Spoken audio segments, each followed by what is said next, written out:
2021년 2월 16일 찬송 435장, 통일 492장, 나의 영원하신 기업. 말씀 마태복음 14장 1절에서 12절. 제목, 불의한 세상에서 의를 선포하는 한 사람. 로마는 이스라엘의 원활한 통치를 위해 왕의 자리를 요구하는 헤롯의 요청을 들어주었습니다. 그리고 로마 사람 총독을 두어서 실제적 통치를 했습니다. 그렇기 때문에 헤롯은 우리들이 생각하는 왕은 아니었지만 그럼에도 불구하고 그에게는 로마에서 인정받는 힘과 권력이 있었습니다. 헤롯은 동생 빌립의 아내인 헤로디아와 결혼하기 위해 이혼한 것을 침례 요한이 지적했고 그 일로 요한을 감옥에 가두었습니다. 침례 요한의 말에 관심을 갖고 있었고 그가 선지자라는 사실도 알고 있었지만 자신의 치부를 지적하며 도전한 침례 요한을 죽이고 싶었습니다.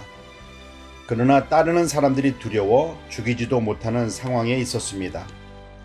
헤로디아는 딸을 이용해서 헤롯 앞에서 춤을 추게 하였고 너무 기쁜 헤롯은 어떤 소원이든지 말하면 들어주겠다 했을 때 어머니의 뜻대로 침례 요한의 머리를 달라고 합니다.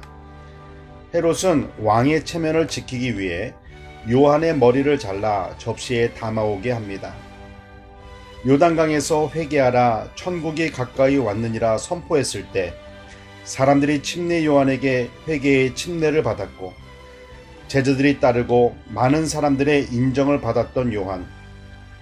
예수님께서 오시는 주의 길을 예비한 선지자. 이 세상에서 여자가 낳은 자 중에 가장 큰 자라 예수님께 칭찬을 들었던 침례 요한. 그렇게 위대한 사람이 한순간에 죽임을 당한 이유가 헤롯의 사생활을 지적한 것 때문입니다. 침례 요한은 하나님께 받은 사명을 감당하는 데 있어서 타협하거나 뒤로 물러서는 사람이 아니었습니다. 그렇게 했기 때문에 많은 사람이 회개할 수 있었던 것이라는 사실도 잊어서는 안 됩니다.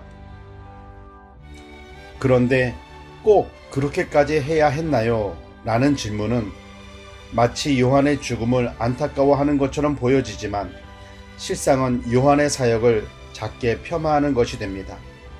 이러한 말들은 오늘날도 여기저기서 들려옵니다. 꼭 그렇게까지 믿음을 드러내야 했나요? 꼭 그렇게까지 설교해야 했나요? 그러면 보여지지 않는 믿음은 어디에 무엇을 위해 쓸 수 있을까요? 사람들의 마음을 움직이지 못하고 찔림을 주지 못하는 설교라면 왜 해야 할까요? 우리들의 삶이 하나님의 영광을 나타내지도 못하고 선한 영향력을 나타내지 못하고 사랑이 내 속에서 멈춰져 있다면 천국에서 어떤 평가를 받게 될까요? 요한이 말한다고 해서 헤롯은 회개하지 않을 거야. 그래서 전하지 않는다면 그것은 사명자로 불순종의 죄를 범하게 되는 것입니다. 듣던지 듣지 않던지 회개하고 예수님께 돌아오던지 돌을 들어 던지던지 그것은 듣는 사람들의 몫입니다.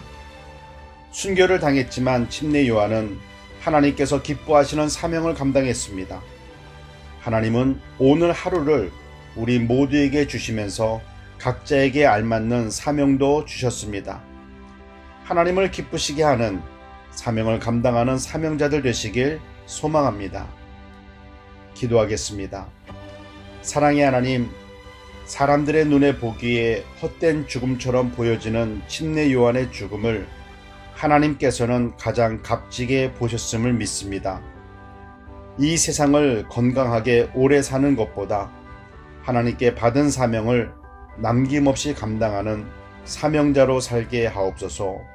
예수님의 이름으로 기도드립니다. 아멘.